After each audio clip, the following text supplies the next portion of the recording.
At guard number 2, Mathis Ford. At guard number 4, Tristan Ford.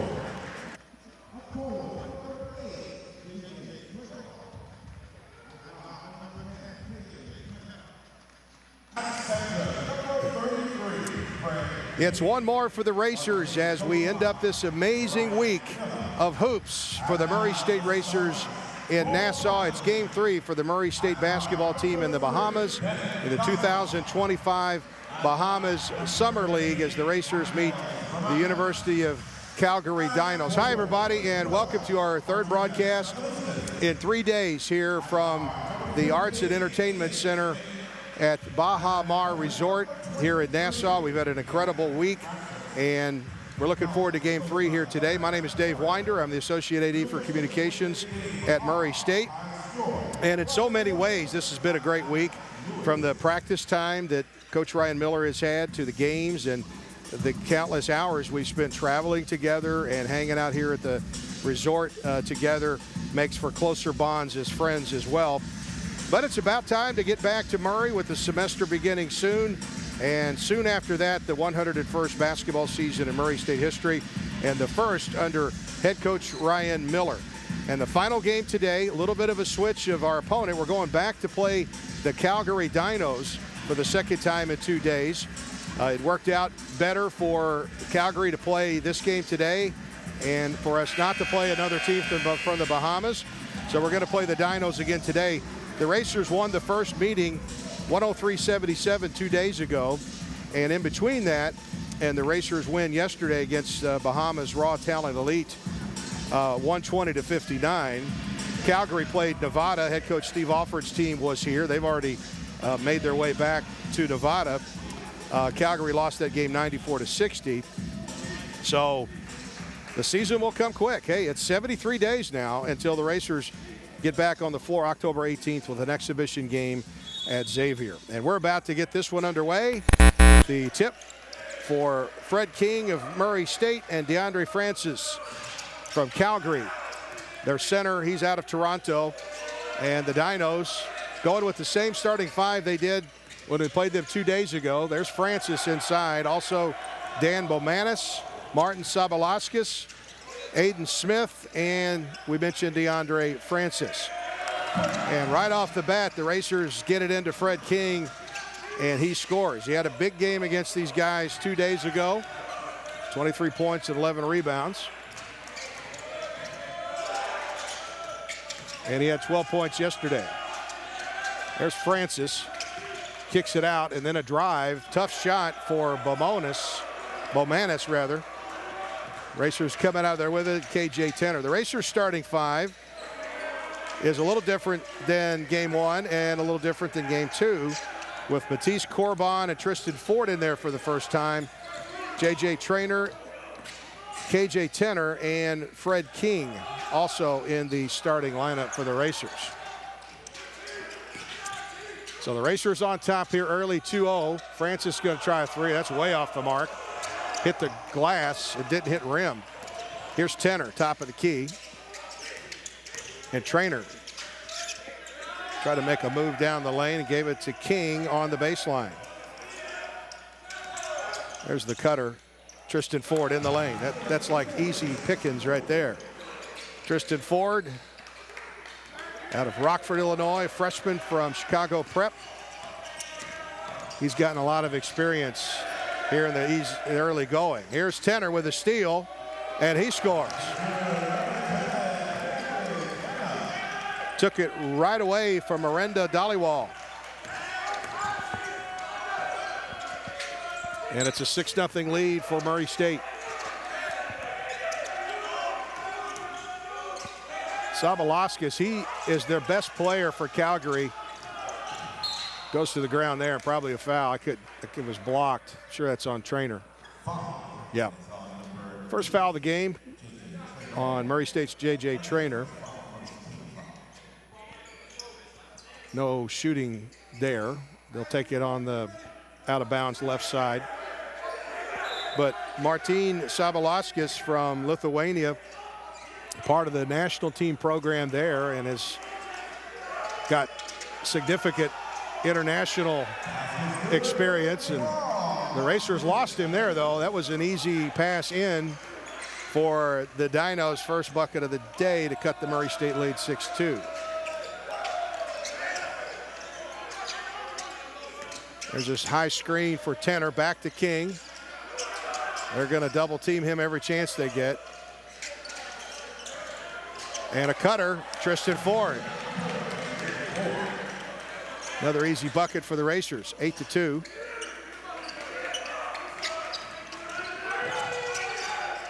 There's Dollywall across the midcourt line, really pressured by Tenner. You could see the Racer bench really exhorting their teammates on the floor to have a great defensive possession here. And so far it has been. And there's a contested three and made. Savalauskas made it anyway. You're in my face, so what? He's a good player. Scored 22 against the Racers, 12 against Nevada. 9 out of 18 from the field, so he's had a good, I want to call it a tournament, but a good exhibition time here for Calgary. Tenner down the lane, whips a pass to Tenner, now top of the key. Ford drives. Trainer missed it from the free throw line on a one-hander. It's an 8-5 game. Quick three by Calgary off the mark for Aiden Smith. That's their first offensive rebound. And then that one tipped out of bounds as we get close to our first media timeout here. 16:02 early going in the first half. First substitution for the Racers. Corbin comes out. And Mason Miller is in there. Mason came out yesterday with a little thing. I think somebody stepped on his toe or something like that, so it really wasn't a big deal. So he's fine and back in there today. So that's good news. Now the Racers in the front court operating with a 3-point lead. Tenner's caught on the block. Trainer comes to help him. Left-handed, no good. Francis gets the rebound, out quickly for Calgary, but they don't have the numbers. They lobbed it to Savalauskas, and King blocked it. Met him right at the point and blocked it. There's Ford for three in transition, in and out. Tough break for the Racers. Did get a chance to talk with Dan Van Horen, the head coach, in his 26th season for Calgary. Well, they got a good program too there in Canada. 9 national tournament appearances. Van Horen won a championship in 2018. So he's been a fixture with Calgary basketball for going on 26 years. And deep for Fred King in the three. They left him open and he said, hey, I could hit that shot. 11-5 Racers. Francis is going to try three. That's short. Tenner gets the long rebound. Mason Miller did a good job blocking out there. And then a foul on Francis on the transition. That'll bring us to our first media timeout. And as we've been doing it old school here on our video stream, much like they used to do in the old days of big league baseball. That once they threw it down to the ballpark, the announcers at the ballpark kept it the entire day. So no commercial breaks here, and we do have a little time in between breaks.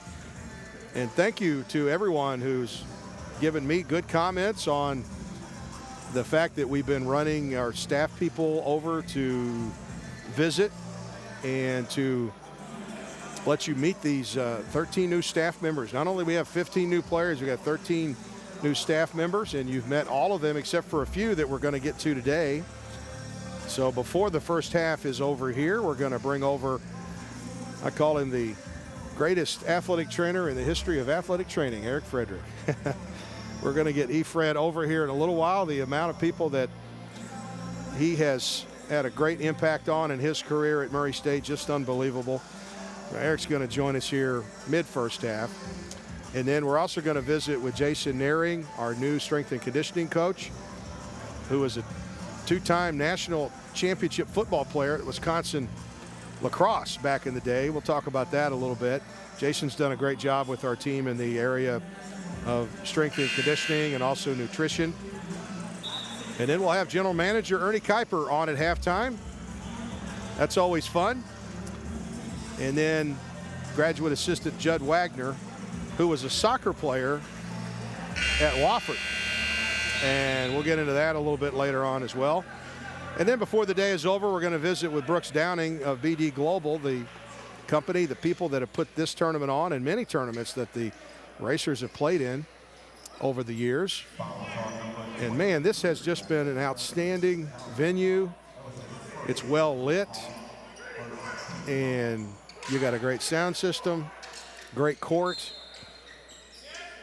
You can walk straight from the hotel right here to the gym in about 5 minutes, so it's been great.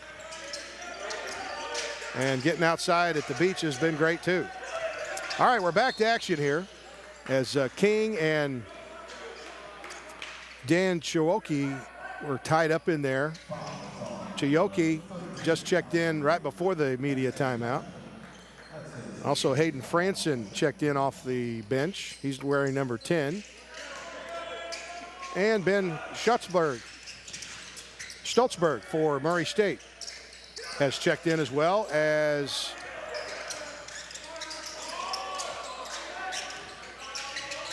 Lane Taylor, who's got the ball right now. Miller's still in there. 3 deep. It's good for Mason Miller from way downtown. Put the Racers up 14-5 here in the Bahamas. That was a deep 3. He was at least 3 feet behind the three-point line, straight away, top of the key. There's a good mid-range jumper by Franson, who just checked in. He's from Salt Lake City. Salt Lake City, going to school in Canada. That's a pretty neat thing. Trainer's still in there. He kicks it to Miller, who's feeling it. A little long on that one.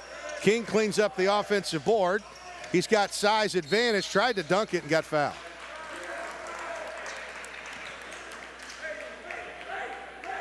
So early on here, it was DeAndre Francis who was trying to guard Fred King, giving up quite a bit of height advantage. And now Dan Chioki from Fort McMurray. He's got the task of guarding the big Fred King. So King has gotten off to a great start as a racer in these exhibition games. Of course, he's getting to come back home to his home country, the Bahamas, and it's been great for him and his family. Several family members here.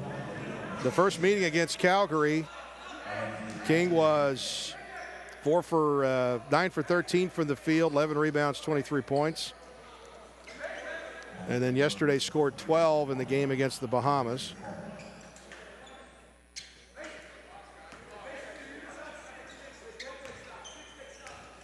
And the second free throw coming here for Fred King. Missed it. 15-7 Racers. Ooh, high dribble right there. Speeding down the floor. And a corner 3. Trainer tipped it. King got it.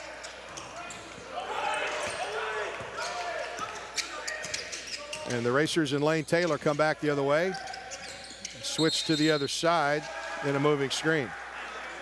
First one of those we've seen in these games. It probably was.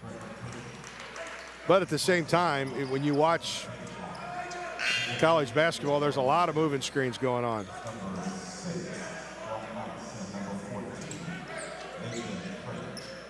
.13:04 to go here in the first half. Game 3 in Nassau. Murray State leading Calgary 15-7. That's Beckett Johnson, who's running point now. He's their backup point guard. Takes the handoff, drives on Miller, then finds the cutter coming down, but he couldn't handle it. Alec Djokovic couldn't handle it. Stoltzberg came out with it. Mason Miller pauses, then takes it in. Probably was fouled and scored. Probably should have been an and one. But that puts the Racers up by 10 now. This Murray State team likes to play fast. There's Lachlan Crate. He just checked in. 3 top of the key, no good by Franson. Now Miller. Stoltzberg. Also Brock Weiss has checked in for the Racers too, wearing number 6. There's Taylor. He'll try a 3. In and out. Miller had the rebound, but then Crate came away with it. Dump it into Weiss. He's being just shoved. No call. Finally got the call. That's some rough play. Alex Balney, who is now guarding the post in there with Weiss. So a timeout on the floor here. That's our second media timeout. And the Racers leading 17-7. I was so busy here starting up, I forgot to pull up my live stats here. Let me pull those up real quick. Had a little trouble with the live stats at the beginning of the day yesterday. Took us a little bit to get that corrected. It was actually a problem on stat broadcasts and yesterday. It had nothing to do with the internet here at Baha Mar. But today the live stats are working just fine. Let's take a look at how we're doing so far today. For the Racers, 7 out of 13 in the early going for 54%. 2 out of 6 from three-point range. King made 1, and so did Miller. And the Racers have 5 assists on their 7 field goals so far. 12 rebounds for the Racers. They're ahead on the boards, 12-6 to Calgary. The Dinos 3 out of 14 in the early going. Sabalauskas scored 5 of their 7. And the Racers have forced a couple of turnovers so far. In that first meeting, the Racers forced Calgary into 19 turnovers in that first meeting 2 days ago. 103-77 Racers. All right, we're back to play here. We'll kind of reset the lineup for the Racers, which it's the same as it was going into the timeout. It's Miller, Stoltzberg, Weiss, Crate, and Taylor in there for the Racers. And the 5 in there for Calgary. DeAndre Francis is back in. Beckett Johnson stays in at guard, as does Hayden Franson. And a new player, Eli Jordovic, and Arens Anagu is in there for Calgary.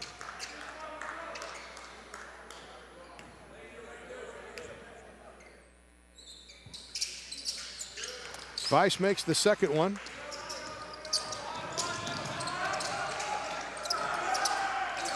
Racers trying to trap at midcourt. They were very successful in that yesterday against the Bahamas team. Trying to really keep that ball pressure going. There's a steal by Weiss. Taylor comes across the midcourt line, gets a screen from Weiss, and they're going to call him on the foul. Kind of stuck his leg out there, according to the official. Our officials today, Brian Washer, Kyle Stewart, and Davos Lewis. Here at the Baha Mar Resort in Nassau, Bahamas. The Arts and Entertainment Center. They can do a lot of things with this building, and one thing they've done very well is create a great, intimate basketball experience with this court and the seating. It's very close. Miller gets the rebound after Johnson went in and missed. Dollywall checked back in for Calgary during the last break.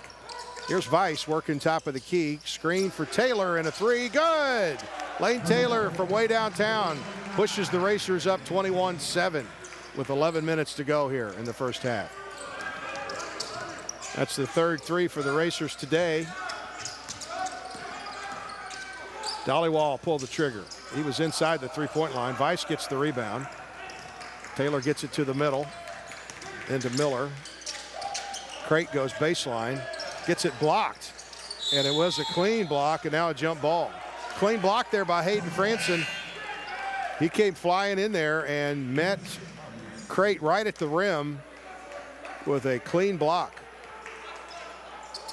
Mason Miller will check out now. And the first time we've seen Braden Shorter today.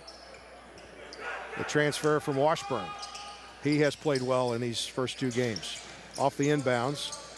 Taylor with a step back 3. Shorter tipped it out and then got it back, and he nails the 3. 24-7 Racers.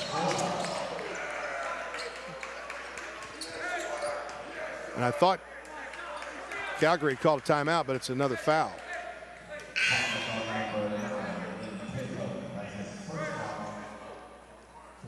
Foul goes against Calgary. That's their 5th. The Racers have committed 4. Aiden Smith checks in for Canada, or for Calgary, from Canada. And the Racers defending a 24-7 lead here as we get close to the midway point of the first half. The Racers were pressing. Calgary got behind them. And what a play. Might have been a walk by Hayden Franson, but that was a great reverse layup he just made. 24-9 Racers. Taylor with the fake. Kind of lost his footing and still made the shot. What a play by Lane Taylor. 26-9 Racers. Franson is all over the place there, out of control, but got it to the corner, and a 3-try, no good for Aiden Smith. And there's Shorter, who came across the midcourt line to Taylor. Back to Shorter. Corner 3 for Lachlan Crate. In and out. Smith gets the rebound. And Franson almost fumbled it out of bounds.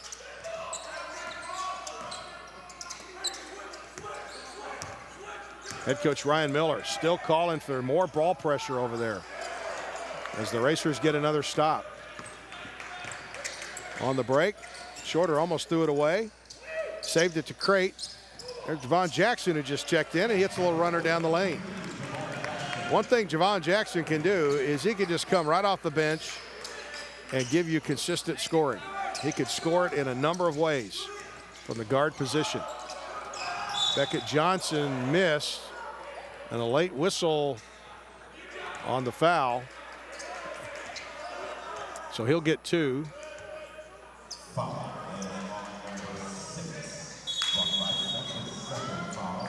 They called the foul on Brock Weiss, his 2nd.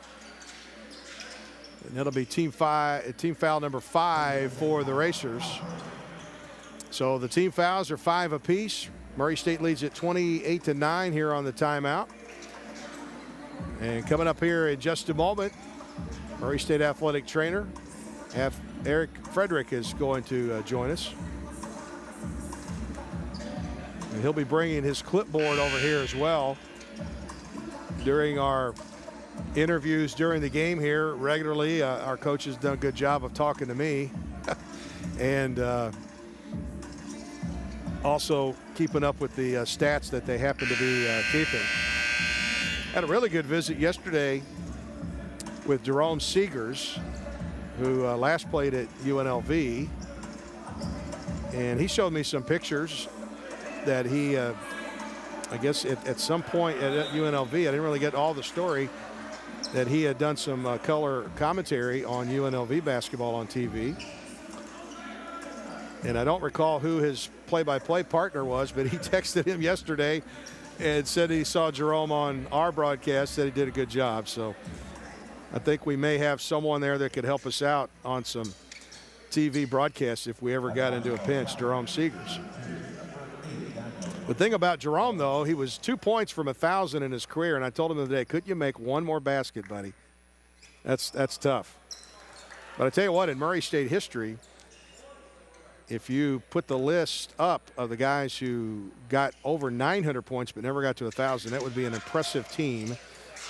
In that group, the great Tony Easley, Ed Daniel, some really good players that got close to 1,000 at Murray State, but didn't get in there. Boy, there's a great backdoor cut from King to Jackson. Why not run it every time if you could get that? 30-11 Racers. 8:20 to go in the first half.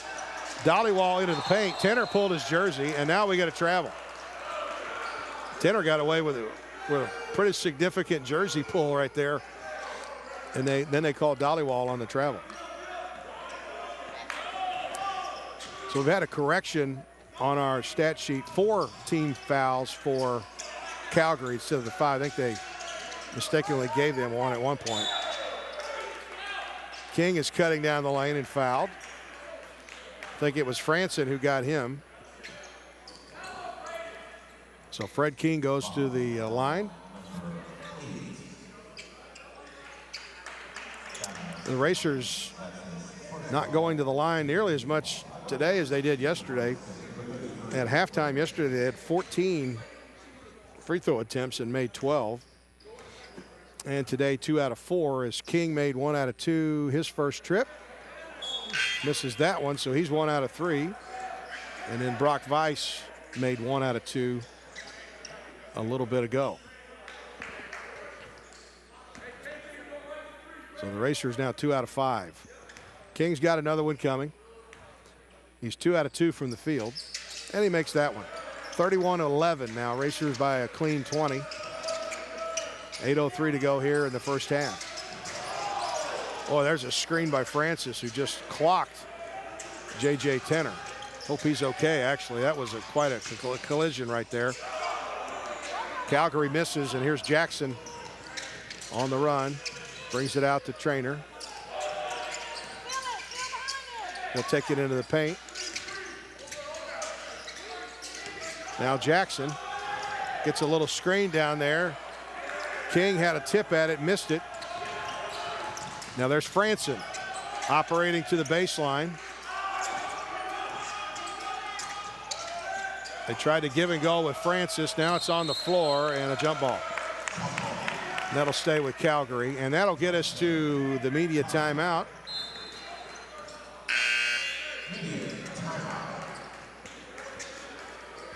And coming over right now is Eric Frederick. So we'll get him kind of set up here and chat for just a little bit. First, he's got to check on things in his huddle over there, but he'll be here in just a moment. As we've just had a great time here in the Bahamas at the Baha Resort. And part of the fun I've had is hanging out with this guy, Eric Frederick, as Eric has a seat here. There you go, E-Fred. Put those on there and I'll get you. Can you hear okay? Yeah. Okay. Yeah. Great to visit with Eric Frederick, the longtime athletic trainer at Murray State. What is this? Is this the 33rd year or 34th? Starting my 33rd. 33rd year at Murray State. So, 33rd season. 33rd season. Yeah. And you have you started working for Coach Scott Edgar. Yeah, he was the first head coach I worked under. Yeah. Were you there? Were you there the day that Coach Edgar punted a basketball up into the rafters? Oh yeah, well, more than one time. That seems like. Yeah, I was there. Yeah. At Hoopalooza, that was a great memory. Yeah, great story. Matt Harris detailed that day when Coach Edgar punted the ball into the upper part of the Racer Arena. That's right. But you know, think about all you worked with Edgar and then Godfrey, Tavester Anderson. Mick Cronin, yep. Billy Kennedy, Steve Prohm, Matt McMahon, Steve Prohm again. Yep. Now Ryan. You still got it in your blood, don't you? I do. I'll tell you what. It's been when I came to Murray in 1993, I'd never in my wildest dreams thought I'd be here. 30 years later, but came to Murray, loved it. I enjoyed working college basketball, and that was my goal coming out of college, was to work college basketball, and had the opportunity to do that here at Murray State. It's been great. Helped that I met my wife, here in Murray and raised our family here, and it's made it a really, really great place to work and live. It certainly is. It's a great place to be at Murray State. It's great to be a racer. And Eric, I just look at the care that you take with our guys, and you have a lot to do with our. as Braden Shorter hits the three. Man, good Man, shot. he can shoot it. Really good shot. He could shoot it now. He's just getting warmed up. Franson down the line. King rebounds. And the Racers run it again. But, Eric, can you talk about just the care that you take? Because you also work a lot with our tennis team and our golf team. And you're also in touch with Greg, who does women's basketball. And just talk about the care that you take with our student athletes. Really it's just developing the relationship with these kids, you know, and it makes it pretty easy to do. And Javon can shoot too. And makes it pretty easy to do because, you know, you're with these guys, you know, all the time, you know. And so getting to know them, getting to know their tendencies and, you know, things they need and things they don't need. And it makes it really easy to do, but it's the first step in being able to take good care of our kids is getting to know them and to know what types of things they'll need to make them perform at the best that they can perform in any sport, whether it's golf, tennis, basketball, it doesn't matter. And just being available whenever they need something. Yeah. Well, it's very obvious that you love your job, that's for sure. And as we've traveled together, how many thousands of miles? How many games? We gave you an award for what? Yeah, I hit my 1,000th game last season at Missouri State. You know, so that was kind of crazy. I didn't actually think it was coming up, but I was adding up the numbers one day, and sure enough, it ended up at Missouri State. Well, so it's interesting because 1,010 regular games, exhibitions. Yeah, you're not counting those, but. We call ourselves the three amigos, Neil Bradley, you, and me. That's right. Because we've been together so long, and now Neil's, you know, retired. But every so often we used to add up how many games we had done. Yeah. And you've done more than Neil and I both.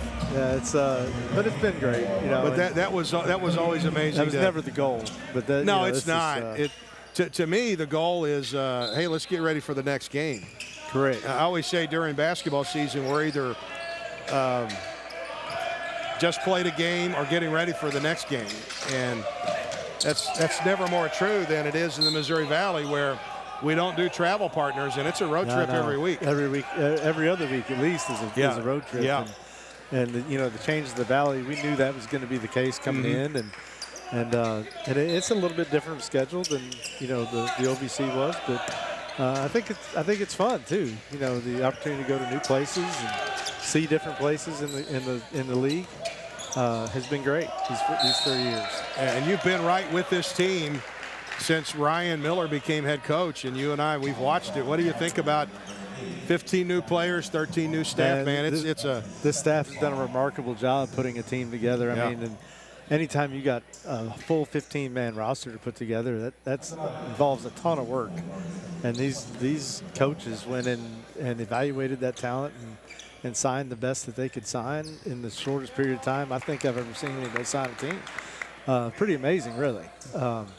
And they seem to be gelling together really well. You know, and this trip has helped that for sure. And getting to play 3 games together before the season starts and have 10 practices. 10 practices. Which are more important actually than the games are, to be honest. Yeah, but having those practices just goes a long ways for our coaching staff and our players getting to know each other and learn the system.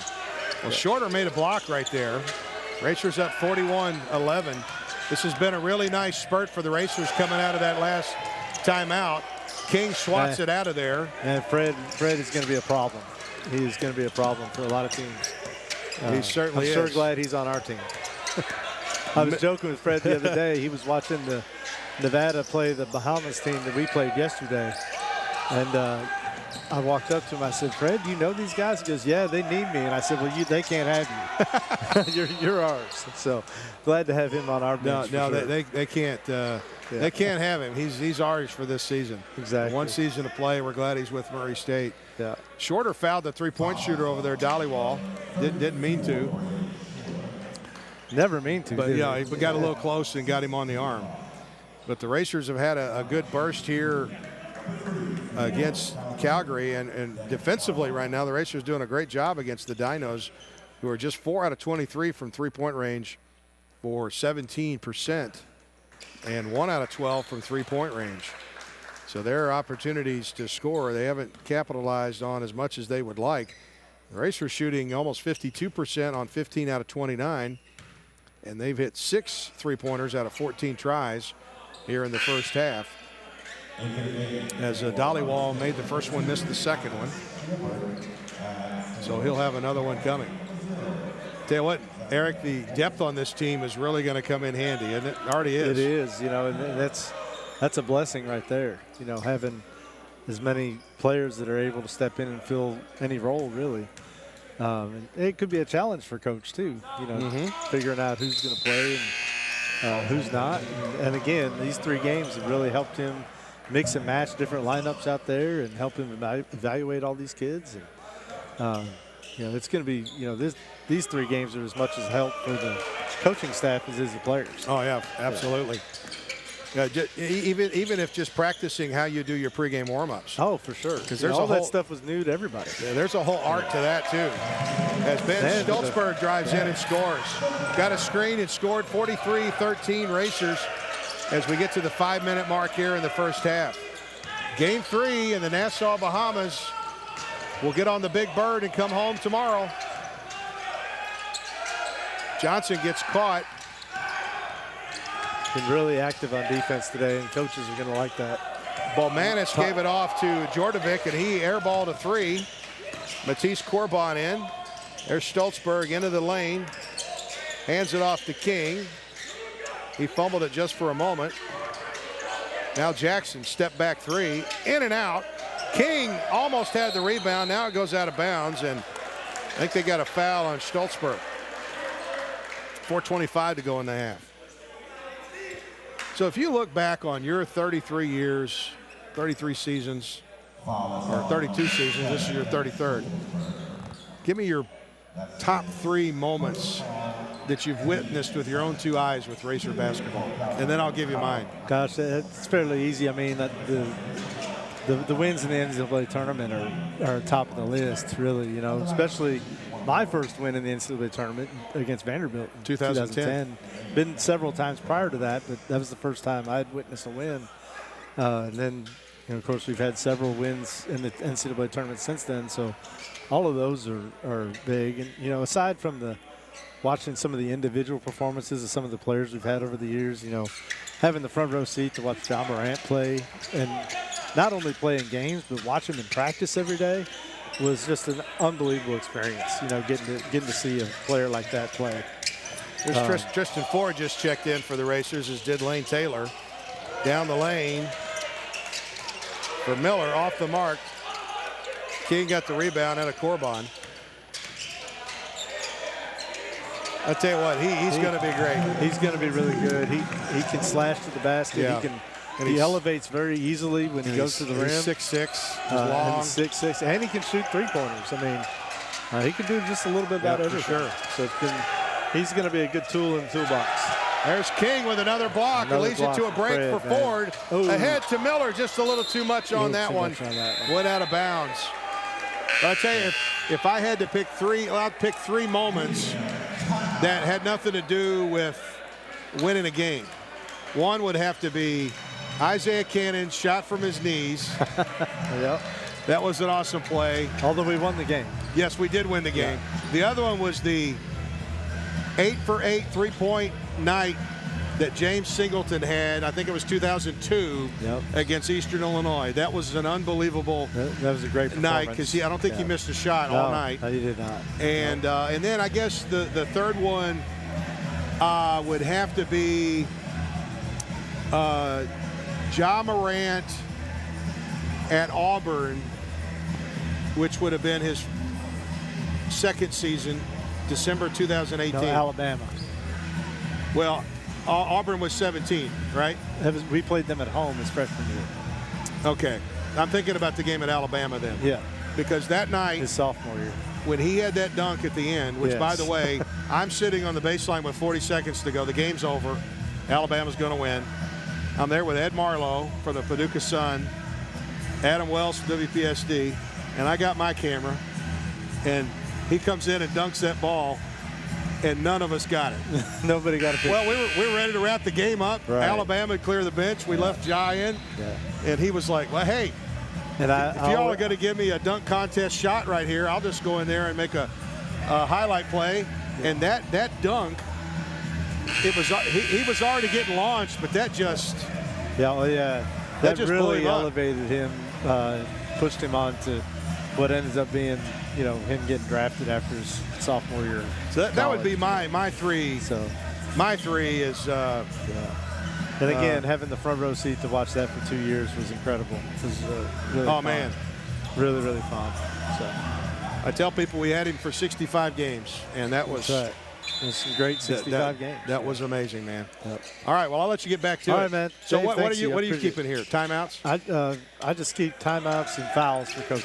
Oh, there you go. All right. That way, so we'll let you get back over there then. All right. All right, buddy. Thanks, Dave. Eric. Appreciate it. E. Fred with us here on the broadcast as we continue our Game 3 coverage of the Racers in the Bahamas as they lead Calgary now 45-15. Defensively here for the Racers, really, really good stuff here. They've almost completely shut down the Dinos. They're 4 out of 26 here in the first half.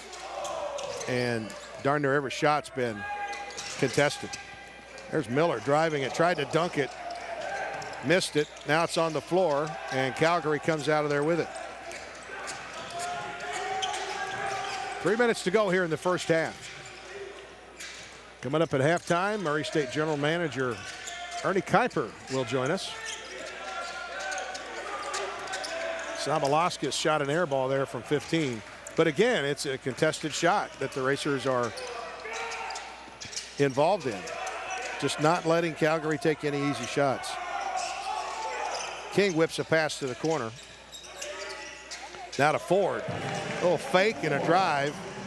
Tell you what, between Ford and Young and Tenner, man, that is three really good guys, and Jackson, the four really good guys that can come in and run your point if you want them to. I think Tenner almost always is at the point. The other three can play the two. I don't think Tenner's played the two much, maybe a little bit. But with 2:12 to go here, Coach Miller is going to bring Trainer and Tenner and Crate back to the floor. King and Miller and Young will check out. So those guys are out there with Corbin and Ford, as they'll probably finish up the last part of the first half here. Franson missed the free throw, but a rare offensive rebound for the Dinos. Crate's guarding Sabalaskis, but now they turn it over. Ford with a good pass to Tenner on the corner. But I will say that Coach Van Horen's team at Calgary have done a real good job of getting back on defense. Long three try for Corbin gives Calgary a fast break opportunity. Dollywall with the three. That's no good. Trainer way up high to get the rebound. Leaves it for Ford. He made a spin move and then went to the lane. And a foul and +1 for Alec Jokovic from Vancouver. So he gets the bucket, just the 5th field goal of the first half for Calgary. See the break there, and he scored it on the foul on Tenner. 19 fouls now on the Racers. Brock Weiss has 2, and Taylor has 2. Stoltzberg, Trainer, and Tenner. Also King and Shorter all have 1 apiece. Calgary also 1 out of 15 from three-point range. 1:20 to go here in the first half.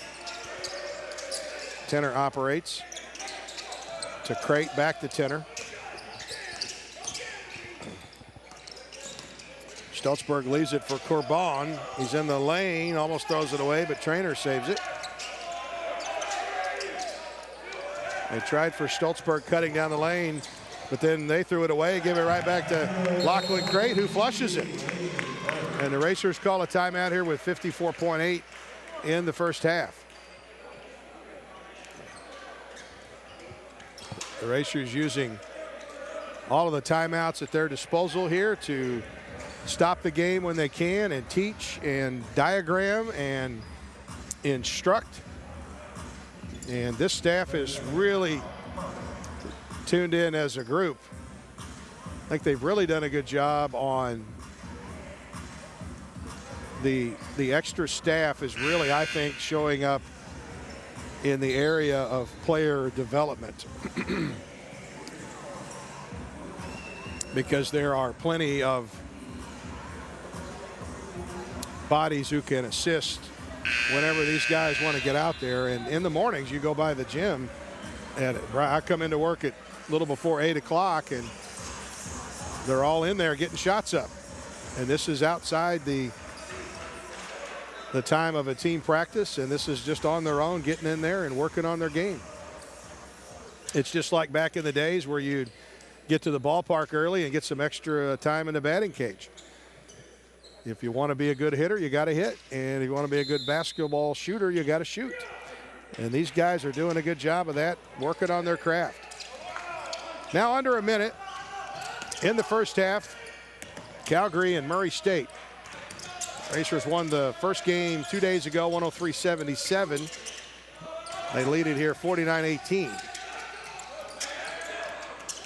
Francis posts up on Crate. Goes back to the right hand, missed it, and a foul. I thought Crate defended that fairly well. Maybe got him on the arm there. But the foul goes against the Murray State freshman from Fielding, New Zealand. He told me that his parents back in New Zealand were getting up at 3 a.m. to watch their son play, so that's really cool. Hello to the Crate family back in New Zealand, probably watching right now. That's not so bad, though. Brew a nice pot of coffee. You could have breakfast while you're watching your son play basketball. And Lachlan's doing great. Calgary got the rebound. Now with 26 seconds to go in the half, they'll hold it for the final shot. Been a rough first half for the Dinos, though. 5 out of 29 from the field. Dollywall to the free throw line, contested over Corbin. He hit it. And the Racers have 12 seconds with which to work. Tenner across the midcourt line. Slipped and kept his dribble. Now 5 seconds. Tenner gonna have a free throw line runner, and he got it to go at the buzzer. Nice play by KJ Tenner, and that gets the Racers past the 50-point mark here in the first half as they lead Calgary 51-21 here in our final game in Nassau. So we'll take a little break here like we have. Let me get a little drink of water and take about a 5-minute break, and we'll be back here in just a moment with Ernie Kuiper, Murray State General Manager. You're watching Murray State basketball leading Calgary here in Nassau, 51-21 at the half.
Back in Nassau, Bahamas at the Baha Resort, Entertainment and Arts Center, Convention Center here in Nassau. Here at halftime, Murray State leading Calgary 51-21. Wanted to take a minute here before we get going in the second half to just thank all of the crew from 10th year seniors. That's the production company that has been streaming our games. It looks good, it sounds good. They've got score on the screen, replay, the whole bit. I've been just really impressed with everybody involved here, starting with John Mark Nutt, who also been taking some pictures for us that you've been seeing on our social media and also GoRacers.com. So I appreciate him for doing that. Our camera operators today, Leslie Roll, Ronaldo Dorset, and Alonzo Smith. Our replay operator, Trevin Patton. Our technical director and also running audio is Anton Francis. The graphics for today, Simba French. Of course, John Nutt is our producer. And just a great company they have here. They do a lot with athletics on many levels here in the Bahamas. And they also do a lot of stuff with social media in that area too, and involved with some other things with video streaming here locally in Nassau. So thanks to all the guys from 10th year seniors for doing what they've done. Another word there for Simba French. He's also works in the athletics department at the University of Bahamas, and he's also been snapping some pictures for me, because that was the whole deal when we got ready to do this, and it was like, hey, I got this opportunity to do some play-by-play, which it's been great because I hadn't been able to do this in 15 years. So great to get back in the seat a little bit. But the problem was, how were we going to get good pictures? And John Nutt and Simba French have done an outstanding job snapping some pictures for us. So very much welcome, and thank you guys for everything you've done for us on this trip. The mayor, Ernie Kuiper, joins us now. Let's start calling you the mayor. the mayor of Memphis. Ernie Kuiper's with us now, man. We're watching some highlights and all that stuff from the first half, 51-21. What'd you think of the first half? Thought it was great. Oh, hang on. There we go. There we go. I'm running audio down here. Hey, you're doing a great job. You're doing a great job. We appreciate it. No, first half was obviously unselfish. Boys played hard. I mean, it was fun to see. They played great together. So hopefully we can carry it over in the second half and keep playing Racer basketball. I think Coach Miller's going to be really happy, or was he? You were in the locker room. Was he really happy with the defensive intensity we played with? Oh yeah, he was happy with the defensive intensity. Obviously, we got to start boxing out on free throws, though. A couple of those we missed, yeah. Yeah. So we got a little work to do there, but we'll get after it. Yeah. So the Racers held Calgary. They made a couple shots late, or it really would have been a bad first half. They were 6 out of 30 for 20%. Only hit 1 out of 15 from three-point range, and the Racers came up with forced them into 10 turnovers. A lot of those came in the last 10 minutes. Yeah, of the first half. And it just comes to just show how hard we're playing, and then how unselfish we are on the other end. And our defense is leading to our offense, which is great to see. And then, our staff's going to have a heck of a time trying to figure out who to play, because we're deep. Yeah. It's fun to see. Well, right now, Racer Nation is on fire about this season, and it's only August. Yeah. And we started these extra practices for this Bahamas trip in Murray in July. But maybe just take our fans into the general schedule that we're now going to do. Once we get out of here tomorrow, we're going to fly to Atlanta. Then to Nashville, should be back in Murray around 8:30.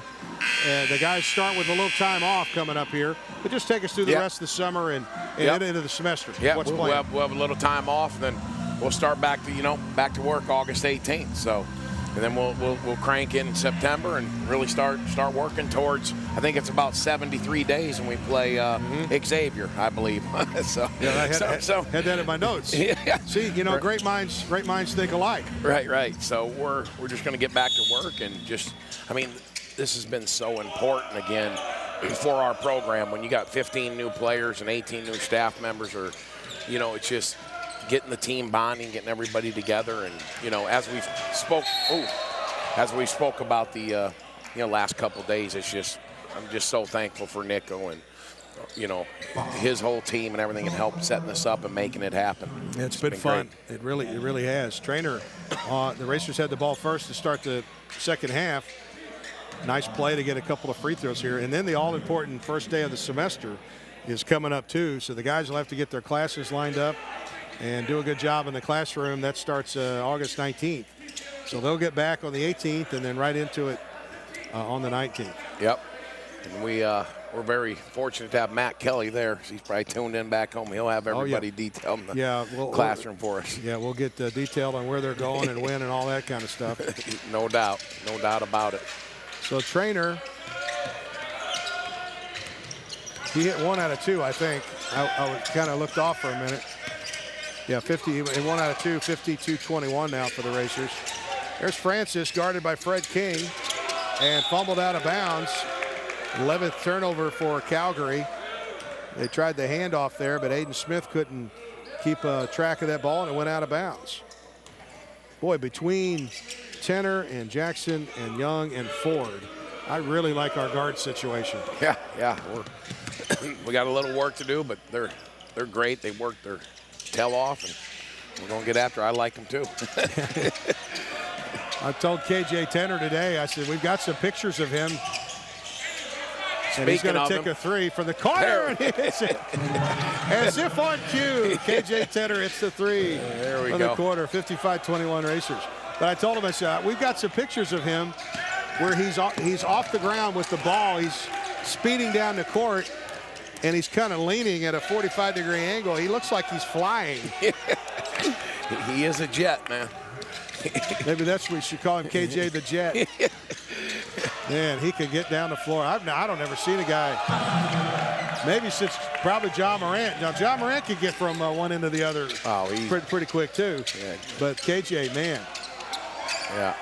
He's going to be in the conversation of one of the quickest guards in the Missouri Valley, for sure.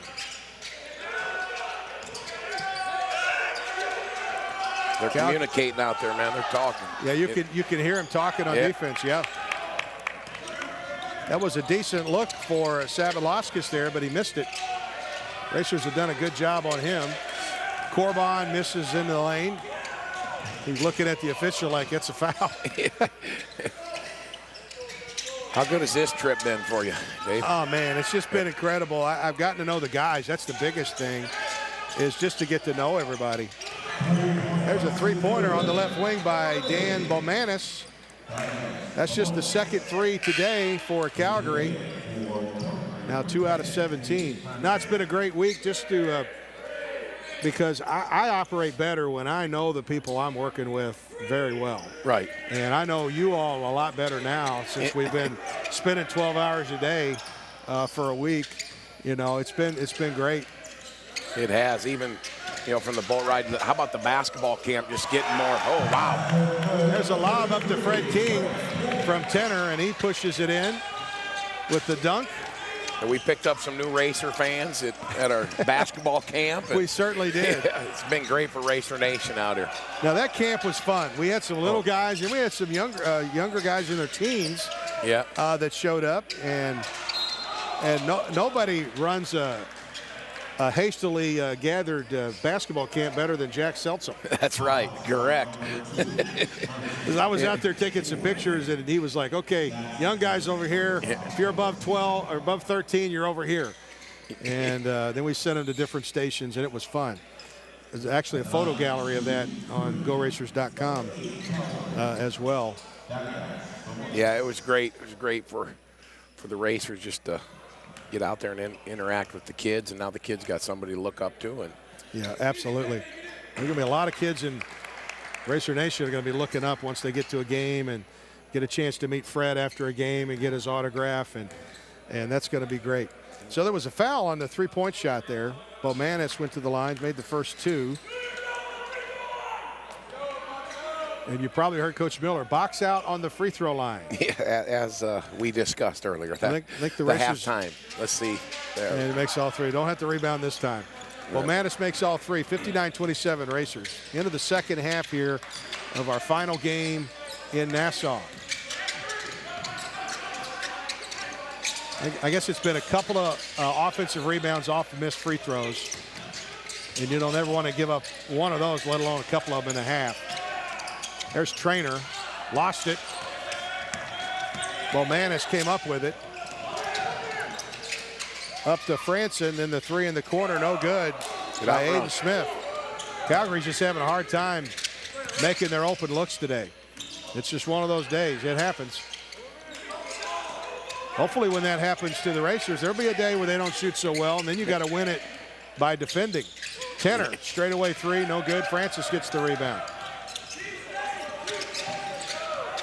Matisse Corbin and Lachlan Crate have got to be two of the early members for the all-freshman team in the Missouri Valley. If they contribute like we think they're going to, as Corbin just fell down over there, got tangled up with somebody. Yeah, it's good to see Matisse and Lockie where they're playing. You know, when Coach and I, obviously, and the staff were recruiting them and all the film we watched, you know, overseas, we're seeing what we saw, and that's comforting, you know. Dollywall with a three, no good. Ford comes away with it. Leads the break for the Racers. And with some pace right now. Yeah, pulls it back out. See, I've never been a guy who, I can't evaluate basketball. If you put me in baseball, I can do that as Corbin misses from the corner. I'm a baseball guy by trade. I could scout baseball. How do you guys, I mean, you guys have to be really good at being able to look at tape to see a guy. Oh, yeah, you detail everything, all the analytics, the film. Nothing's better than your own two eyes, right? Exactly. Yep. But you got to be able to evaluate tape. You guys get tape all the time on guys, don't you? Oh, yeah, film is very, very important, obviously. And then all the analytics, the breakdown of it.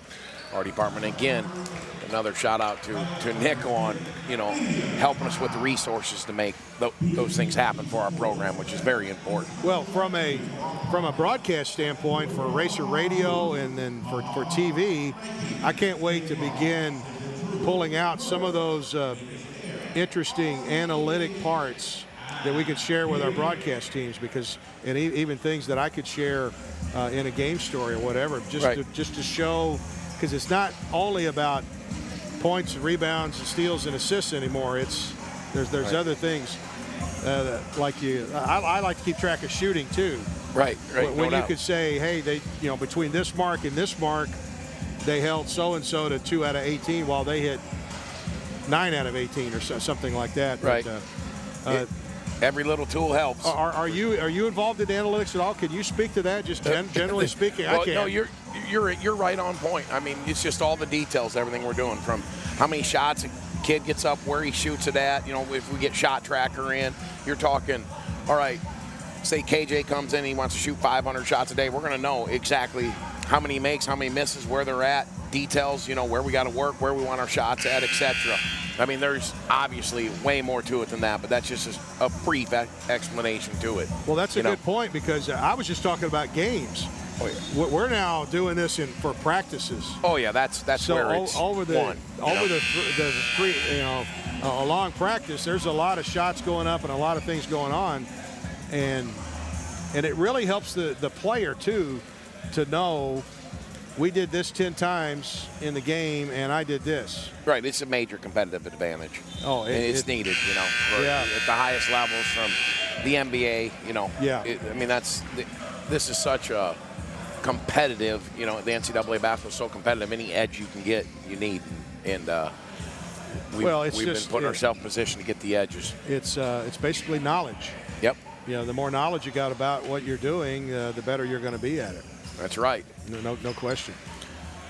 But you want to get back after it? Yeah, better get back to the bench. All right, buddy. Appreciate you, man. Racer Nation, See you, Ernie. thank you very much. All right. Talk Ernie to y'all Kuiper, thanks for coming by, buddy. So, hey, send Judd over when it's his time, okay? Because Judd Wagner's supposed to be over. Okay. Yeah, we have one more here in the second half. Judd Wagner, one of our graduate assistants, he's going to come over. Probably the under-8 media timeout. So 14:56 to go here in the first half. And that's going to get, well, that whistle should get us to our next media timeout. So we'll keep it here. Might be a good time to just kind of take a look at this box score, what we've got so far. And we were talking about shooting earlier. It has not been a good day for Calgary. Credit the Racers. They have been part of that, but they're in that first half from the just inside the 10-minute mark to about the 2-minute mark. They missed 12 shots in a row. So that's when the Racers really built their lead. Well, everybody was acting like we had a timeout, and then they backed up. So I was kind of caught off by that, as I thought we just had our media timeout. So no timeout. We're back at it here with the Racers leading Calgary 60-29 with 14:50 to go in this one. Game 3 in the Bahamas. Dan Bomanis has it on the corner. Operates into the paint. I would think that once Calgary gets into their season, they've got some good guard play. Bomanis has to take a quick three, contested. Mason had it, tried to throw it off the chest of Francis, but he caught it and scored. 60-31. Racers on top here. Stoltzberg, King, Miller, Tenner, and Trainer are in there right now for the Racers. Trainer with the screen for Miller. He's in the paint. Missed the shot, but he'll get the free throws.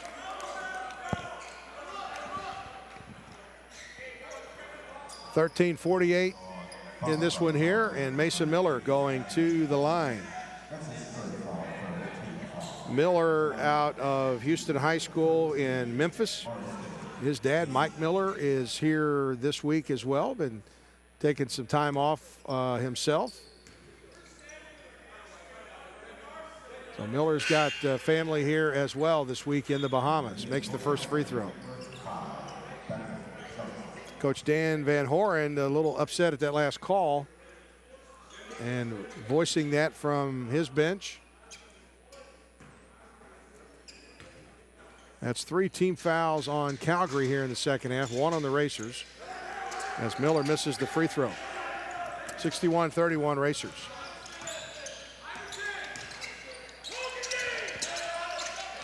We talked about the Racers communicating on defense, and now they got Trainer for 2 hands on Dollywall. That was almost a excuse me bump that Tenner gave Dollywall. He kind of stumbled a little bit, put out his hands to stop, but the officials are told to call it. If it's 2 hands, the defender on an offensive player, they're going to call it. So here's Young. He just checked in for Tenner. Great lead for Stoltzberg. Stoltzberg in traffic from Lane Taylor.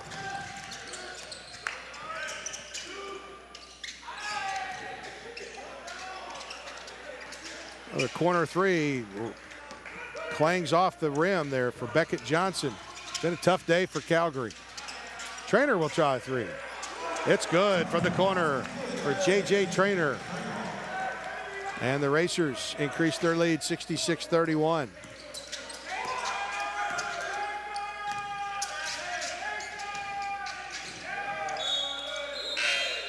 Trainer's 3 out of 6 from the field today. That was his first 3-point shot and a make.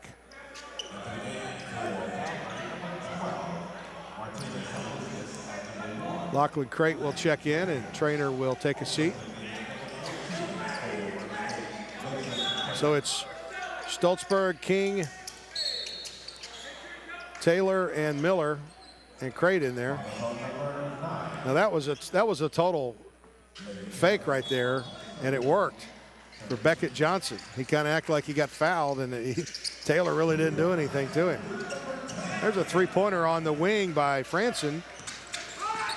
Just the third three for Calgary today. Miller answers with a three coming the other way. That was a long three by Mason Miller.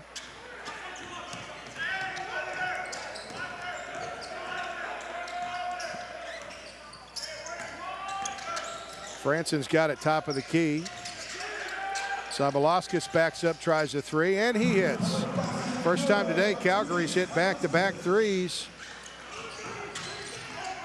That makes it a 69-36 game as we tick under the 12-minute mark. Stoltzberg tries the three. It was short. Vukovic checked in for Calgary. He lost the handle. Nobody was around him, just lost the handle. Not a tie ball, though. The ball stayed live. Sabalauskas tries the three. That was highly contested by King.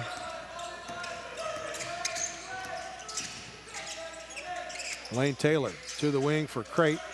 Throws it into King. He's got loose and stuffs it to put Murray State up 71-37.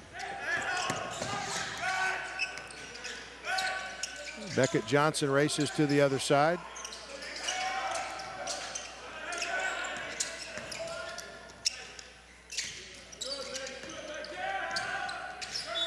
Lost it out of bounds. I guess it'll go, was off the racers. I think Calgary gets it back. For Dan Chiyoki, lost it out of bounds, but Murray State touched it last.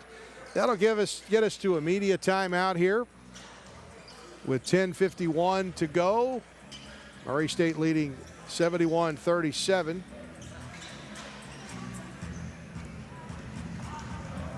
And while we wait for Judd Wagner to get his headphones on here and get set, the Racers shooting 55% from the field, 40% from three-point range, and 8 out of 14 from the free throw line today. Calgary this half, they picked it up much better than they were in the first half, 5 out of 13, but still shooting 27% for the day. The threes have not fallen, 4 out of 25 for the game, 16%, 3 out of 10 here in the second half. So with the media timeout here, that'll give us a chance to visit with Judd Wagner of Murray State, one of our graduate assistants. Now, Judd's from Champaign, Illinois. Competed at Champaign Central, right? Yeah, Champaign Central High School. Tell us about growing up in Champaign and your desire to be in college basketball, which actually came after a great soccer career. Yeah, I love Champaign. It was great for me. Grew up there, was born and raised there. Went to Champaign Central where I played basketball. My whole life I kind of played soccer and basketball, and then I decided I'm going to play soccer at Wofford College, which was great 4 years. I loved it, but I always knew I wanted to get into the college basketball coaching landscape, and it's always been a dream of mine to be a college basketball coach. So through the summers, I kind of did as much as I could. It started actually when I was in, I believe it was sophomore in high school. I started working for Uni High in Champaign, a great program there led by the Beasleys. They're doing a great job. I learned a lot from them, and then when I was in college, I kind of got my foot in the door at as many places as possible. Illinois, I learned a lot working under Tyler Underwood, Zach Hammer, Jack Bourne, who's actually at Ole Miss now, a good friend of mine. And then I did some stuff in Nebraska and Kansas too, kind of just building my resume and do as much as I can. There we go, Locke. But yeah, it's always been a dream of mine to get into college basketball, so a little untraditional path, but very happy to be here, and it's been great so far. Great play by Lachlan Craig, got the steal. Kind of shaking his head because he had a lot more of that. He kind of fumbled the ball away, but he'll go to the free throw line. We were talking about Lachlan's family in New Zealand getting up at 3 a.m. to watch you play this week. Yeah, they're great people. I know they're watching right now. They told me That's great. They'll be tuned in all year using ESPN Plus and all the streaming services. Isn't that awesome? Yeah. It makes the world a lot smaller, doesn't it? Yeah, it does for sure. And it's been great. He's been great. He's been working super hard and great kid. So glad to have him here. And he's really going to help us out too. Oh yeah, for sure. These freshmen just really amazing. Oh, they're unbelievable. And they're all showing up and committed and very focused, attention to detail. It's been very nice to see. And the coaching staff's very happy with it so far. So. Well, one part of Ryan Miller's great assets that he has as a head coach is organization. 100%. And you guys are really organized. Trainer makes a great defensive play, and the Racers are running here. Crate in the corner, back out to Jackson for three. A little short. And Calgary comes away with it.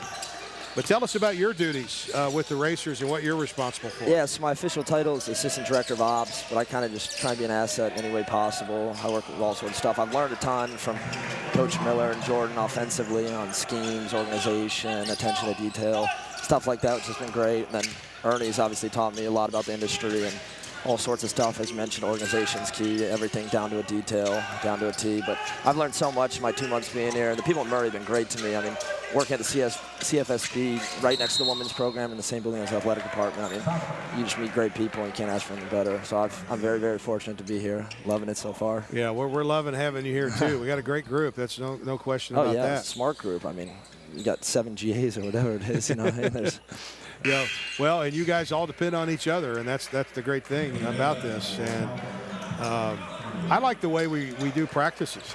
Tell us about the daily plan that you guys make. Oh, I love for practice. Yeah, so we meet as a staff usually around 10 or 10:30 a.m. for an hour and a half, kind of go through everything I want to touch on the day, down to the minute basically. So we're like, all right, we're going to do this drill for 4 minutes, this drill for 12 minutes, this drill. And we're very organized in that capacity. And then obviously we go through all the plays and stuff we want to install with that too. And so it's just about being organized. Then when we get out there, there's no miscommunication, no flow. Oh, it's a tough foul. But yeah, it's great. And obviously, it's just the summer's been very helpful for everyone getting on the same page and getting organized. And especially with these 3 games, you kind of learn your roles and responsibilities, what's working, what's not. And that's why, I mean, we're all loving it. And it's also, you bond as a staff. The players bond, we bond. It's great. I mean, you're at the Baha Mar. Well, we're with the team more than we are families. Oh, yeah. Especially when you get into the season. No question about that. But you had a chance to take a look at what we're doing analytically. Can you speak to that and maybe some things you've learned? Yeah, so big thing is, obviously we want to play fast. We're a high offense team, like, you know, the same way Coach Miller was a crate, and we want to get out and run. Big thing we're looking at right now are kills and kill shots, which mean 10-0 runs. That's obviously very important. Our offensive efficiency numbers, our defensive efficiency numbers, we obviously want to be over 1 point per possession, below 0.9 for the opponent, just like standard stuff like that. And then want to be an active team defensively. Deflections, oh, we got up there. Deflections and no turnovers, that's a big thing too. We've been emphasizing taking care of the ball and trying to speed other teams up. So I'd say those are the big ones, but we got a lot to clean up, obviously, but I mean, it's been a great start. Our players been playing hard, and you can't ask for much more. 3 in the corner there for Calgary. Trainer had the ball, but had it knocked away. Turns out for a 3 for Dan Chioki. And the Racers up 73-44. So right now on the floor, you got Trainer and Crate, Taylor, Jackson, and Shorter is in there for the first time second half. And the Racers will keep the ball there. It's a good cut. You know, right now when you think about we go to practice on any given day, it's a big day. They make it a big day. Oh, 100%. I just have that feeling. It's a great feeling. Yeah, I mean, the staff, the players, everyone knows. Well, the main thing is the guys are competing. Yes. Oh, that's a good play. The guys are competing, and they're all, I mean, as you can tell, I'm sure everyone watching at home knows, it's a deep team. We got 15 new faces. Everyone's here trying to earn a spot, and so they get after it. Anyone that watches will tell you that, too. They're very, very committed, very intense, and Coach Miller makes sure of it, too. If you're not on, he's going to get on you. He's going to be... He expects attention to detail, as he and the rest of the staff has, and the players have been great so far giving it. Just got to finish out these next 8 minutes. I've always felt like the greatest word that any coach has is next. Next play. Next. No.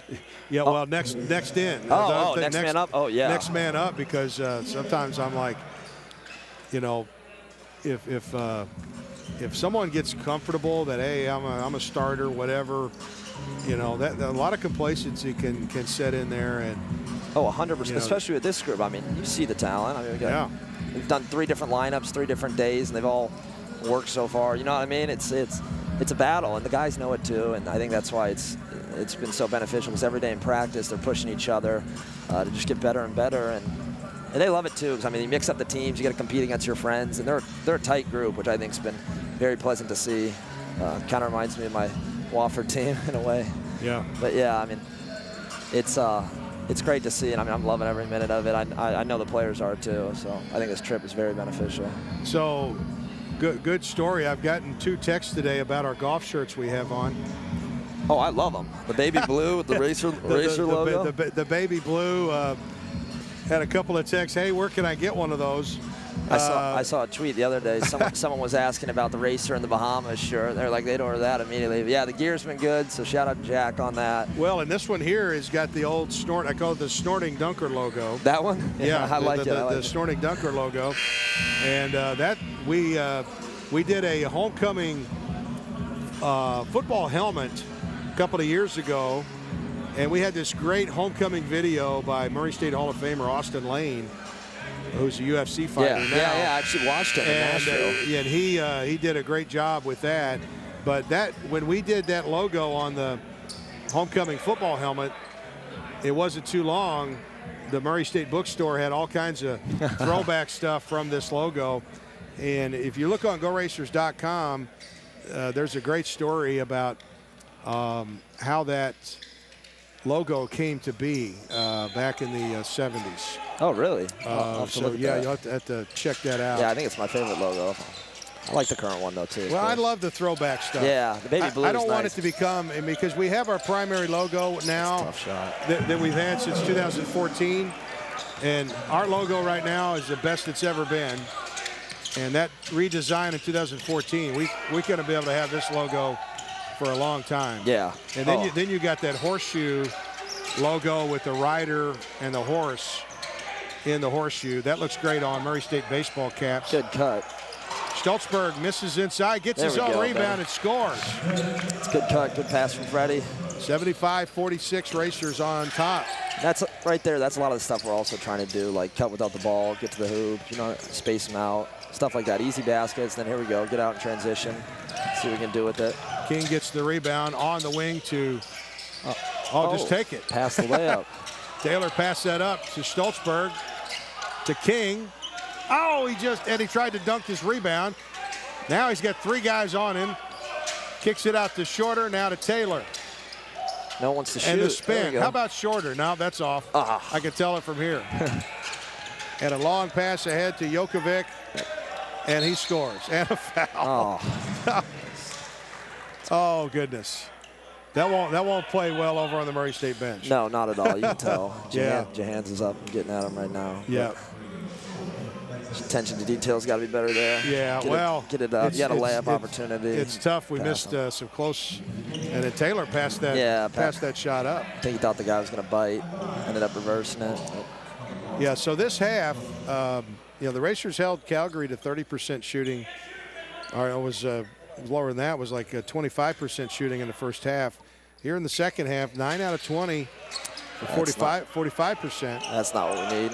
Especially around what's their three-point percentage, you know? 4 out of 11 this half. Yeah, 36%. It's higher than we'd like. But in the game the other day, it was the second half where Calgary outscored us. Outscored Murray State in the second half. Get in there, man. There's Miller from 3. I'll tell you what, this floor is slick. I've seen guys slipping all over today.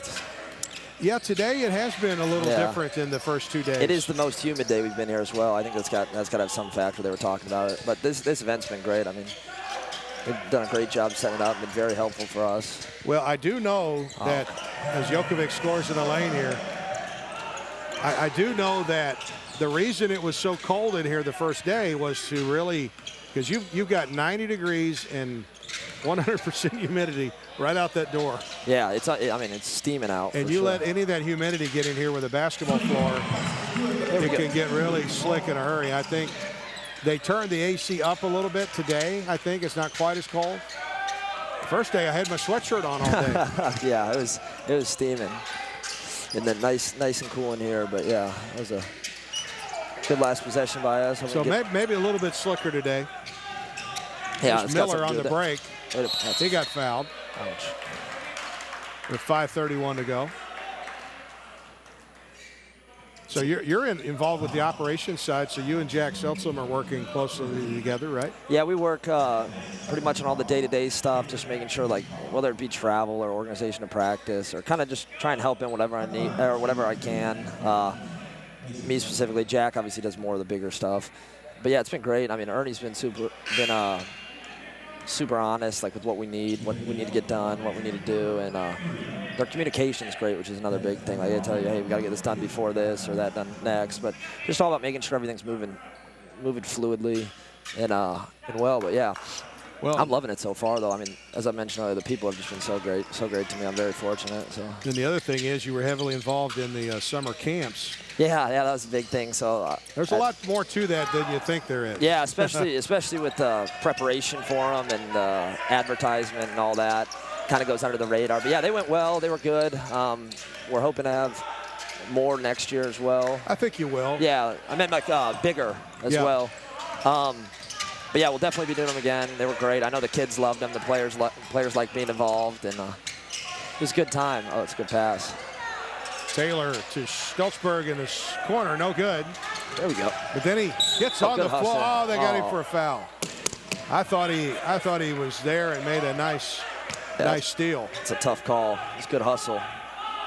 I mean, he was the one diving on the floor for the ball. It's kind of a late call there. 79-51, Racers here with 5 minutes to go. Well, they called it on Calgary. Oh, they did? Okay. Well, I thought. Yeah, I was with you. I thought they called on Ben. Ben made the play. Interesting call. Let's see what we draw up here. Jackson's running the point. Stoltzberg comes off a screen. There you go. And a King. That's a good play, good pass, good roll. And I've seen this time and time again. When there's a break in the action, whether it's a timeout or like this, there was a whistle, they wiped up the floor. The execution on out-of-bounds plays has been really good. And that's what we've been trying to focus on. The first 2 days, it wasn't as good as we wanted it to be.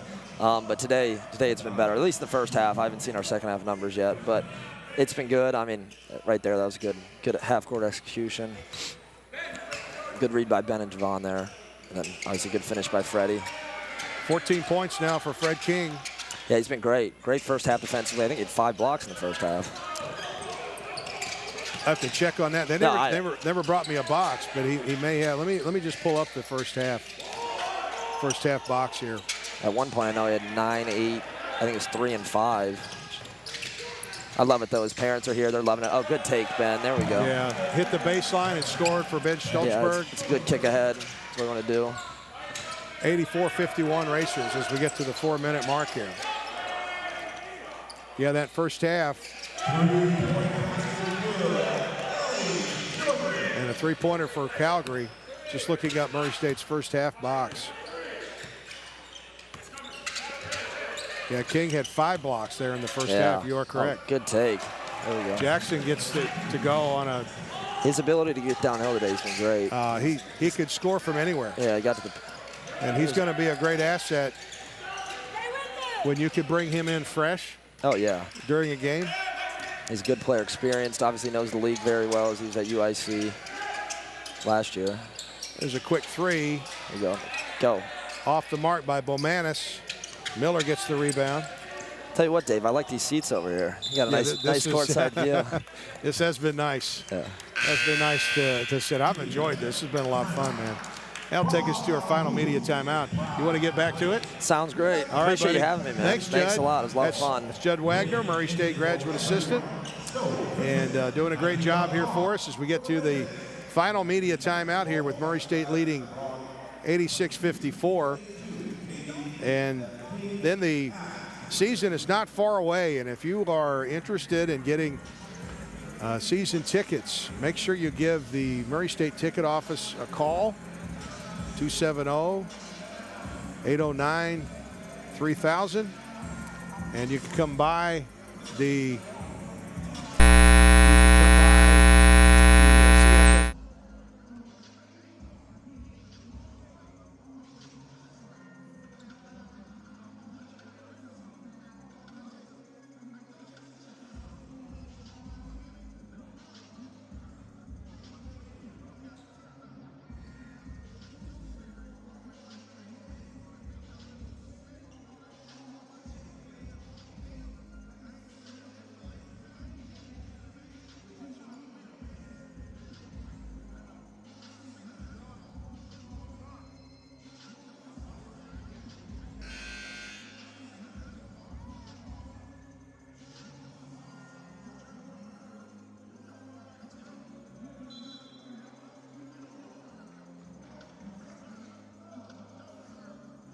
I want to bring in Brooks Downing, who is the president of BD Global, and I think I remember when we played in your first tournament. Was it your first tournament in Estero? It might have been against Milwaukee. Yes, that's correct. Let me turn your mic on. Maybe 2017, I think it was the. Yeah, we started. It was Coach Matt McMahon. Matt McMahon was down, and I think we had a couple times that they participated back during his era.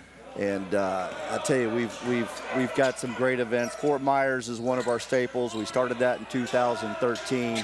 We got it in here, Bahamas, in 2017.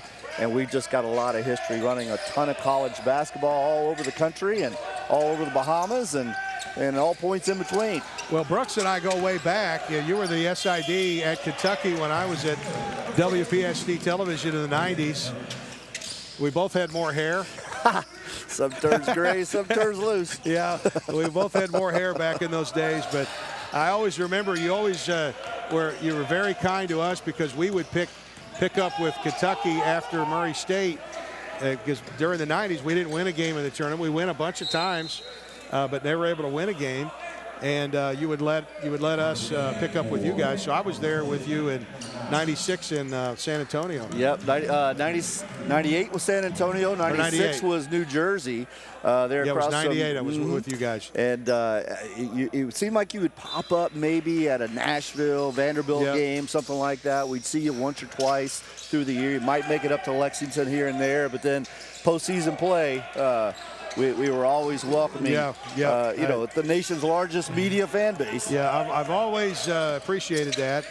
And then, you know, when I heard you were starting these multi-team events, and we went to the very first one and just had a great time. I remember that Milwaukee game. I think they were up by 6 with 2 minutes to go. We came back and won the game. But you had a vision for this, didn't you? Well, there was a guy named Mike Sutton that was on staff with Tubby Smith at Kentucky that became the head coach at Tennessee Tech. You might remember him, Dave. I remember Mike. And Mike was having trouble, like most coaches, like Matt, like Ryan's going to find out, that if you've got a good mid-major program, nobody will play you. And so Mike had Murray State's right in that group, right aren't they? in that group every year. It's the Toledos, it's the Vermonts, it's the Oaklands. It's that type of team that's always winning their conference, going to the NCAAs, and no bigs will play them, nobody will buy them. And so we created an event specifically targeted at those level of teams so they could, one, have a destination location. They could be treated as if they were the Kentuckys of the world. Great hotel, great place to play, palm trees, that type of deal, right? And then secondly, quality competition on a neutral court. And we kind of nailed it, and we've seen even other of our competitors kind of duplicate what we've been doing, but it's worked for us. And that's why we've been successful. And now we're able to combine that with some of our high-level games and high-level events, and it all makes sense. So I think we've been in 3 of your events, not counting this one here. But let me tell you, this has been great. Your crew has been great, and every time we've come to one of your tournaments, it's always been well run. Thank you. I remember meeting Glenn Pfister early on. Did a great job. And then now Andre Forshee, and then I wanted to also shout out Jake Caverly and Josh Franklin too, because I met them this week as well. But anyway, man, thanks for putting this on. This has been this has been just great for the Racers. Well, I've got a terrific team around it. They make me look good. And like you said, Josh runs everything here. Glenn is our basketball guru, working with all the coaches for all of our content. We did 69 games last year. Wow. And that was a light year. We've done even more than that in the past, and I think we've got a few more than that this coming season. So we run the Big West Conference Tournament each March out in Vegas. I think we're the only third party that runs a conference tournament. But we just have a lot of relationships. Like you said, we've been doing this a while. You meet everybody in the business. I met Ryan Miller when he was assistant at UNLV. I met Mike Miller when he went back for we were trying to help Billy Donovan do a alumni golf event and charity thing when he was still at Florida. And Mike and I were on a plane together and went and got breakfast while we were waiting on our hotel room. And so I've known these guys, and to see Ryan's career path end up here, I just think you guys. Isn't this great? I mean, he's done a great job already. Just a phenomenal hire. And I'm going to tell you, Murray State's always been a team everybody knows about. And he's going to take them up a notch. Just watch. Well, we're in our final 30 seconds here of our third game in the Bahamas. It's been a wonderful time. And as it counts down here, I think it's What do you think of the resort? It's just been great. It's just been, I've enjoyed getting in my steps around the property here. I've been walking every day, and it's been great. I call it the Bellagio on the beach. It's like a Vegas casino, and then you got the beautiful beach and pools and no, I have so stayed many out activities. I have stayed out of the casino. Yeah, I think you were the only one on the whole team. No, I'm just kidding. Yeah, I've stayed out of the casino. I watch them, but I'm not. That's not me. Well, you can go and lose some money tonight. There's still time. Yeah, Dave. Well, listen. Brooks Downing, thanks, man. Thanks for everything. You guys were great this week, and it's been awesome to be here. Well, good luck to Murray State this coming season. I can tell they're going to be a pretty good team. Good luck to you as well. All right, thanks for being that part of it. Appreciate it, man. Thank you. That's Brooks Downing. Great job for them this week, for the Racers here, and it's just been a blast. And the basketball for the Racers has been very, very beneficial as well, as this one comes to an end and the Racers win it by the score of 93-53 over the Calgary Dinos. I guess we could go ahead and recap the box score here. Like we have been doing, we'll take a break, let Coach Ryan Miller and the team get back to the locker room and have a little post-game talk, and then we'll bring one of the Murray State players out for just a couple of comments as well. But let's take first take a look at the team comparison here today, with the Racers making 35 field goals on 72 attempts. I'm pretty sure all three games the Racers got more than 70 field goal attempts, which is great because they want to get a bunch of shots up. 35 out of 72 for 49% today for the Racers from the field. 11 out of 33 for 33% from three-point range, and for the free throw line, 12 out of 19 for 63%. For the Racers, three players in double figures, 14 points each by Javon Jackson and Fred King, as they combine to hit 10 out of 16 from the floor and 3 out of 5 from three-point range. J.J. Traynor had 9 points, 3 out of 7 shooting. And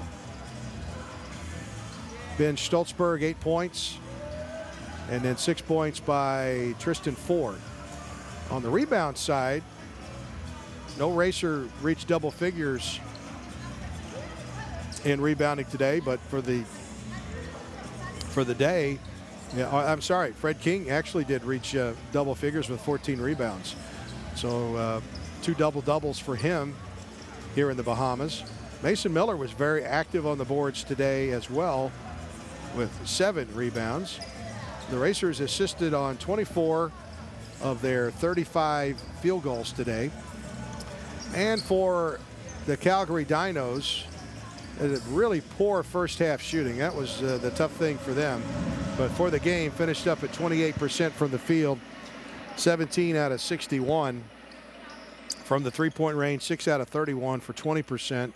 and they were 15 of 19 from the line for 79%. Racers ended up winning the rebounding battle 49-35.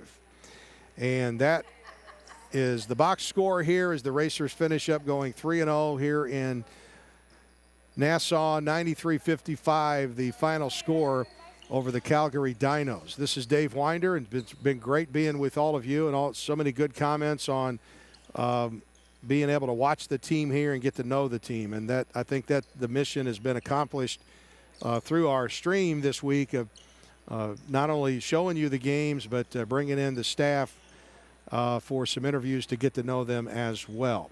So we'll take a bit of a break here. It's usually about 5 minutes or so. We'll have Coach Ryan Miller out, and we'll also have a player visit us as well. So we'll do that here in just a moment on Racer Basketball.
Okay, we're back here from Nassau, Bahamas. Dave Winder with Mason Miller of the Murray State Racers, as the Racers win it here today, 93-55.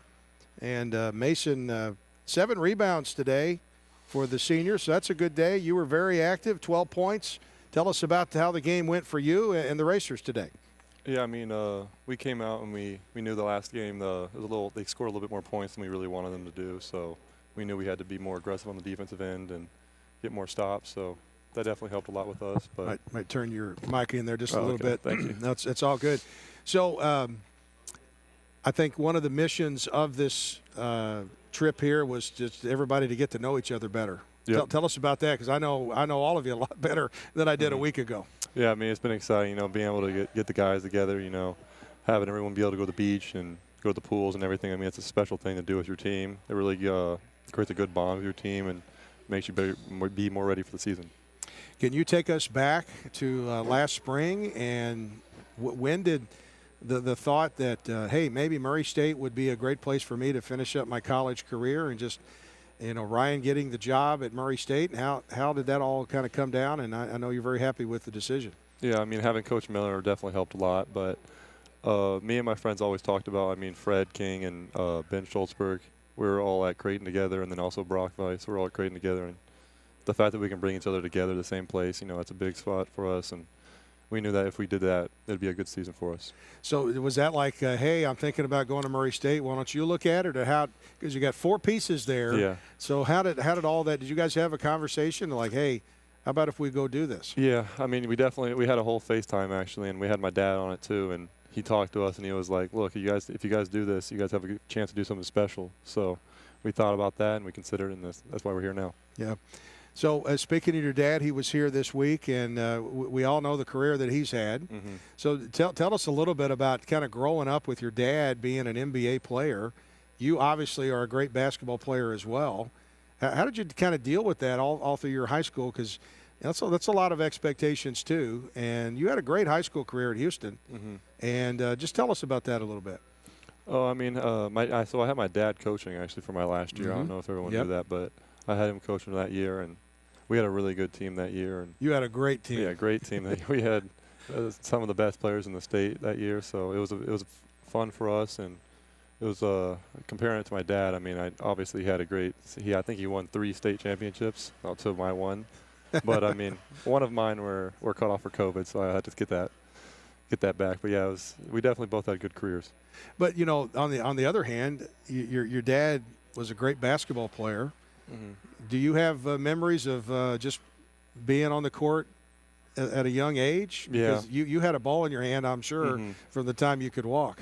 Well, yeah. Actually, whenever my dad had games, there was always a practice gym in the back. So me and my brother always liked to play basketball during his games. I did watch a couple, but I normally didn't really like watching when I was younger. I do regret it now, but if I could go back, I definitely would watch a lot more. Yeah. Well, that's really cool.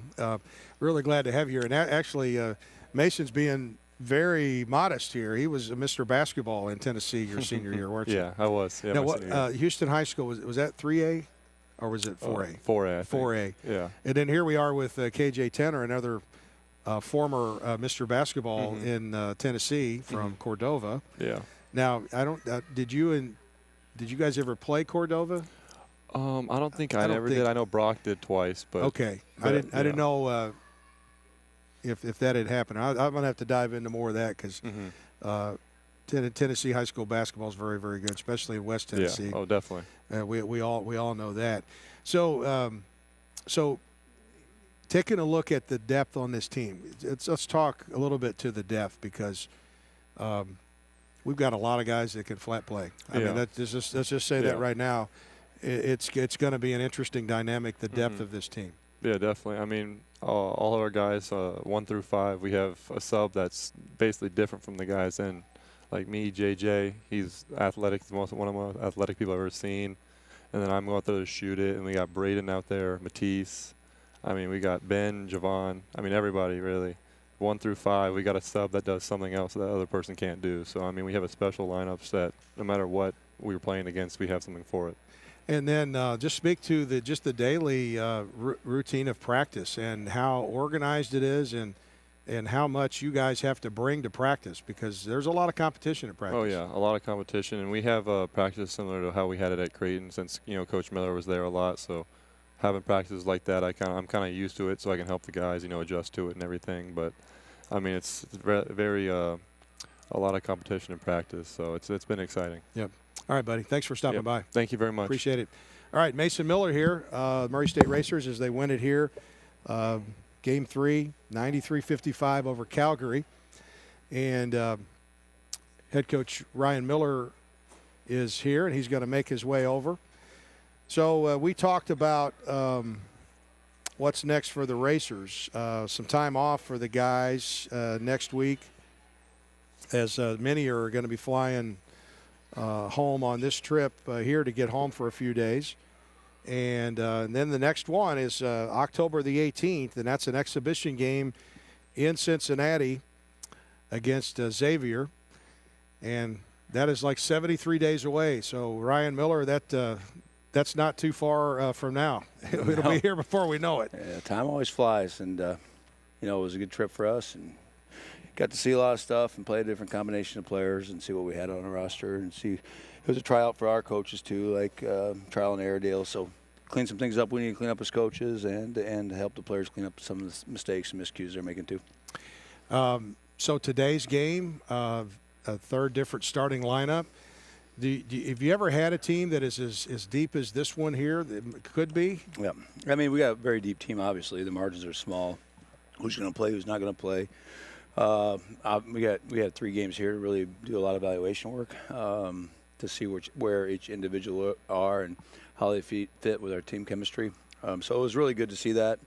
The margins are small. I mean, we have different guys produce all the time. So hopefully some things get worked out a little bit more, how roles are defined and how we do things in September and October, and then we can really define our roles and who's playing our major minutes. Yeah. And a lot of that's decided on the practice floor. And I got to hand it to you guys. I've been to several practices, and I just think you guys do a good job of making everything in practice important. Yeah, well, I could tell them. I mean, I want them to make it so I know exactly who's playing, who's not playing. So to do that, you have to bring it every single day, right? They're dictating at the end of the day who I pick, because the guys that bring the energy, effort, the unselfish basketball players, our team that we're trying to preach to be, are the ones that are going to play major roles in this team. Is there maybe a couple of things you might pull out for the fans analytically that – or maybe a couple of your favorite things that you like to know at halftime or after a game about how a game went? And I know you guys are also analyzing practice time as well. Could you speak to that a little bit on how that's been an advantage for you? Yeah, we're really looking at how we analytically do things. Obviously, the simple things like PPP, points per possession, both offense and defensively. We want to score over 1 point per possession, and we want to limit them to under 1 point per possession. Those are a couple main categories. And we look at deflections. We want to get 20 deflections a half. Today we had 40. We want to get 32% of our offensive rebound opportunities. Today we had 33. We were at like 40 at halftime, so that was really good at half. And then those are the biggest things. I mean, rim and three is big for us too. We want to make sure we're taking 42% of our shots from three and at the rim. Like 35 or so at the rim, and then we'll stay away from the mid-range stuff. But those are the key analytic tools that we can really look at. Could you speak to Fred getting to come home here? I've just been enjoying watching him with his family, and he's really, you could tell it meant a lot to him. Yeah, it was a good opportunity, and thanks to Nico and, again, the administration for giving us the opportunity to bring number 1 Fred home and play in front of his family and friends who don't get to see him play that often. But to be able to have this team to build culture and build team and work through mistakes and for us to get a good eval on what road travel looks like and our players and who's playing where and what position and who's gelling together as a 5-man unit. So it was very important to have all that stuff out there and all that data that we were able to grab. Yeah, that's awesome. So one final question. So we'll get back home tomorrow, go through Atlanta, get back into Nashville, and get back to Murray. So the work never stops. I know the guys are getting a little time off here. What's next for you all? I know you're already diving into the next class, aren't you? Oh, yeah. I mean, in this profession, the work never stops. If you slow it down a little bit, someone's going to pass you, and we don't want to be passed. So it's 24/7. We're going to have fun. We're going to enjoy it, but we're going to have fun playing winning basketball, championship cultural basketball. It's not fun if you don't. So that's what we're going to do. We're going to try to identify guys that fit that mold, that are unselfish guys, number one. I'll use a Coach Max saying we don't believe we can recruit selfish people and make them unselfish. So we're going to recruit unselfish people that are willing to play for the front of the chest, not the name behind their chest. So those are the type of guys we're going to go that want to be really good basketball players that want to be pushed to championship level mindset and physicality.